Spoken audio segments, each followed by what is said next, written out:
Hello বন্ধুরা, আমি মানসুরা। দীর্ঘ 6টা বছর একজন বেঈমান ও স্বার্থপর পুরুষের সাথে সংসার করার ফলে আমার কিছু অভিজ্ঞতা হয়েছে। আজকে কেন জানি না খুব মন চাইছে এই অভিজ্ঞতাগুলো আমি আমার বন্ধুদের সাথে শেয়ার করি। তার জন্যই ভিডিওটা আমি নিয়ে এসেছি। আমি দীর্ঘ 6টা বছর একটা বেঈমান ও স্বার্থপর পুরুষের সাথে সংসার জীবন কাটিয়ে আমার এই অভিজ্ঞতাটা হয়েছে যে এই ধরনের বেঈমান ও স্বার্থ পুরুষেরা তাদের স্বার্থ, তাদের অহংকারকে সবচেয়ে বেশি প্রাধান্য দেয়। তারা অন্যের আবেগ নিয়ে খেলতে পারে।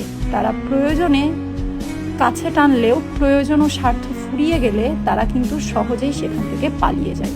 এই ধরনের বেঈমান পুরুষরা নিজেদের ভুল কখনোই স্বীকার করতে চায় না, সব সময় দোষটা সঙ্গীর উপর চাপিয়ে দেয়।